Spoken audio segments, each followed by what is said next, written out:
The woman slowly took off her long dress.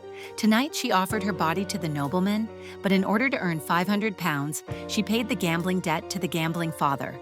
But after one night, she fell in love with the man and was willing to give birth to a child for the man. However, before she had time to look at the child was taken away. That night, the man spent 500 pounds, not only bought his body, but also the child. The woman swore that even if she had to fight for her life, she would find her daughter back, but she didn't even know the man's name. You don't even know that this is destined to be a big C. This movie is full of Sophie Marceau. It plays the typical expression of first love and then love. But if we only interpret Zhang Xinhuo as an unusual love theory, then we greatly underestimate the true meaning of Sophie Marceau's misunderstanding of his number. Next, let's take a look at this love movie with more than 30,000 people scoring 8.1 high points. At the beginning of the story, Sophie wears a long dress and appears in a dark room like a commodity, with a rich man behind the screen. The beautiful and dignified Sophie is a talented family teacher. He is good at piano painting and various languages, and the rich man behind the screen is staring at the other party. Looking at his closed eyes and a little sad eyes, he finally asked, "Have you ever done anything like this before?" "No, never. Will you do it?" "Of course. Where else than here?" After hearing Sophie's affirmation, the rich man decisively chose the other party. In order to protect the reputation of the family, they chose a remote hotel to borrow the father and son. Then Sophie arrived at the designated location and finally saw the rich man Charlie, but he was blamed by the other party. He seemed to care a lot about the reputation of the nobles and ordered them to close the door without hesitation. From this point of view, you can see Charlie's tension and restraint. Charlie, who is in a hurry, is like an unknown homework. The other party must keep his mouth shut and say that he does not need to know everything about him. He only needs to spend 3 nights with himself here. Tonight will be his first mission. Under the warm light, Sophie's hands tremble slightly. He slowly swallows the sword, which symbolizes the dignity of the rich man. Every inch of glass is like a spiritual pool of his pride. When he only has a thin white lining, he stands quietly by the bed, like a statue waiting for the trial, waiting for the favor of that strange man. Sophie's beautiful face shows a kind of indescribable sadness and numbness. His closed double lids are full of sad eyes, which is unbearable. At this moment, he is like a soul that has been taken away. He just wants to finish this absurd agreement as soon as possible and end the trampling of this team personality. The two of them spend the first long and cold night in the suffocating, dry, and spicy atmosphere. At this moment, he is like a soul that has been taken away. He just wants to finish this absurd agreement as soon as possible and end the trampling of this team personality. The two of them spend the first long and cold night in the suffocating, dry, and spicy atmosphere. In the morning of the second day, there is still the embarrassment of last night in the air. When Sophie was eating alone in the restaurant, the lonely back seemed to be silently complaining about the injustice of fate. At this time, Charlie actually took the initiative to talk to Sophie. He seems to want to break this cold trading relationship. He told Sophie that he was not that kind of cold and heartless playboy. It turned out that he, as a nobleman, was the only heir of the family, and he should shoulder the responsibility of inheriting the family. Unfortunately, his wife had an accident many years ago and became a plant. The bloodline of the family is in danger of being cut off. Under the great pressure from his father and the drive to take responsibility for the family, he took the innocent Sophie into this dilemma. Charlie's voice is a little guilty and helpless. "Then, sir, since neither of us are here for our own pleasure, perhaps what we do isn't so very wrong." This sudden confession is like a key that unexpectedly unlocks the heavy shackle in Sophie's heart.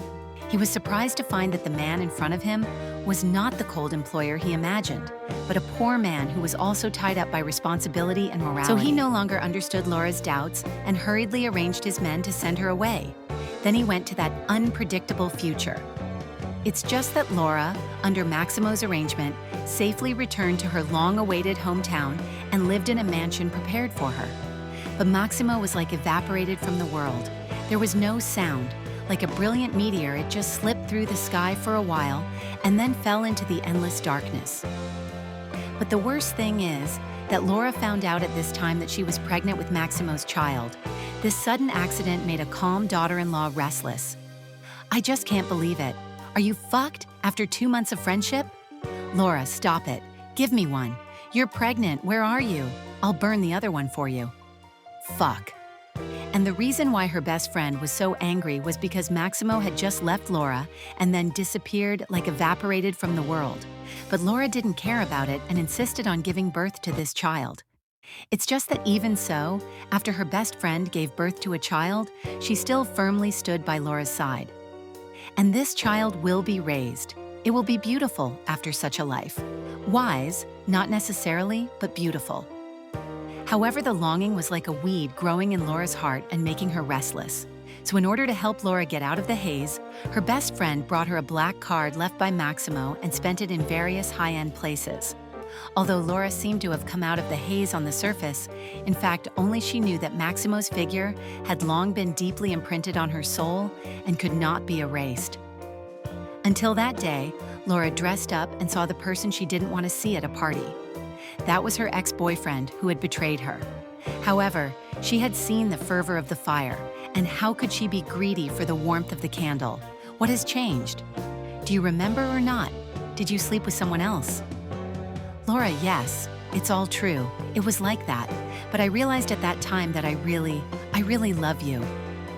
Although her ex-boyfriend tried to deceive Laura with sweet words, he didn't know that Laura had seen through his ugly face long ago. No matter how much the other person begged, she turned around and left without looking back. However, she didn't expect that the other person followed her like a dog bite. "I have to go to bed. Wake up." "Laura, I really miss you, but I'm so sorry that I don't miss you." Although Laura gave the order without mercy, in front of a strong man, she was so weak that she couldn't resist at all. Until a familiar and magnetic sound was heard. Her ex-boyfriend's eyes became clear in an instant. Then he ran away like a ghost. Yes, this is what the room is doing. It was Maximo who Laura dreamed of. Even if there are thousands of words in her heart, it can't compare with the grievance and anxiety she suffered during this time.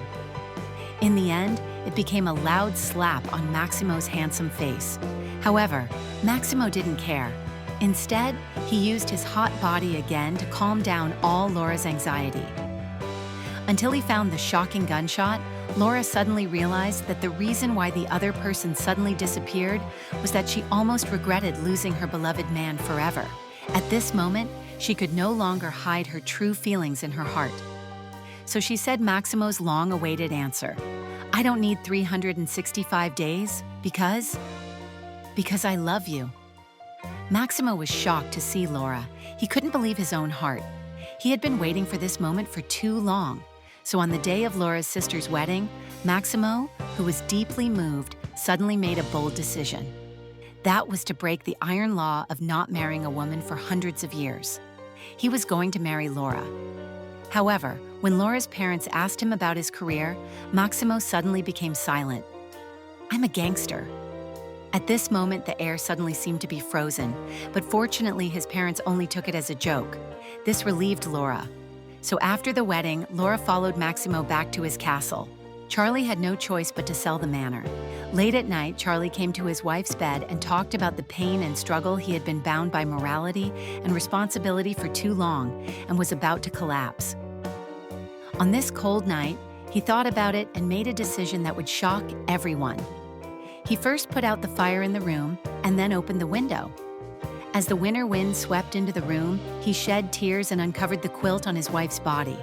In this way, the wife, who had been paralyzed for 10 years from the accident she had created herself. In the funeral, Charlie and Sophie exchanged glances and were admired by his wife's sister, Leah. But this kind woman even knew what Charlie had done for her all these years and saw her love for Sophie. Before she left, she did not blame but sent blessings for them. Back to the manor, Sophie thought it was all his fault. He never thought that the power of desire would be so great that it could destroy everything and rebuild everything. On the other hand, Lu Yisha was in Sophie's room and accidentally found the book full of watercolors. A painting, a birthday, all the yearning for the truth suddenly appeared and he rushed to ask Sophie.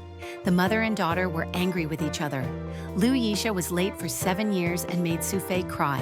At the end of the film, Charlie tolerated the pressure of Jiang Zhuangyuan and repaid all his debts. Then he took Sophie and his daughter and left this place where they had too much pain and laughter to find a truly happy harbor for them. They were united by a cold deal and separated by fate. In the end, it was the fire that never went out that led them to break all the shackles and find each other.